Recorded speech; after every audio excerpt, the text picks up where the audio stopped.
এটা সারা বছর আমরা দেখি এইরাম লেফট দিয়েছি দর রাস্তাটা এগুলো আরসিসি ডালাই দিলে কি তো 5 টনি 7 টনি টার ডুকের মাল লইয়া এবার 10 তলা ভবন খাট চলে এখানে আমাদের মাটির ডুকের বালু ডুকের ইট ডুকের এটা তার দায়িত্ব না। আমাদের তো ছেলেমেয়ে, আমার তো অভিভাবক, আমাদের তো কিছু করার নাই, আমরা কিতা করবো। তো আজকে কয়েক মাস যাবত এই যে রাস্তা এখানে স্টুডেন্টরা আসা যাওয়া করে। পরশুদিন একটা মহিলার পা এখানে ঢুকছে, আমরা টাইনা বাইর করছি, কিন্তু স্কুল কর্তৃপক্ষের কোনো ইয়ে নাই, এটা নিয়ে কোনো মাথা ব্যথা নাই, ওনারা কোনো ইয়ে করতেছে না, এটার কোনো সমাধান করতেছে না।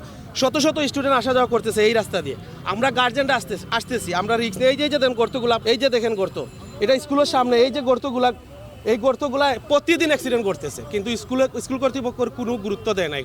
আমরা যে গার্জেনরা আসি, আমরাও তো অ্যাক্সিডেন্ট করে। এটা তো স্কুলের সামনে, এটা মূলত সরকারি রাস্তা, কিন্তু একটা প্রতিষ্ঠানের সামনে। এখানে নিয়ম হচ্ছে স্কুল কর্তৃপক্ষ গুরুত্ব দিয়ে এটা মানে সমাধান করার জন্য তারা একটু চেষ্টা করবে, কিন্তু তারা তো কোনো গুরুত্বই দিচ্ছে না।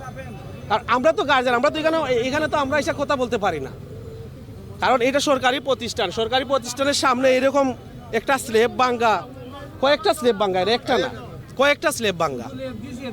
আর এই যে স্ল্যাবগুলা খুবই পাতলা স্ল্যাব, একদম পাতলা স্ল্যাব। এই স্ল্যাব দিয়া এই ধরনের গাড়িগুলা ঢুকবে না।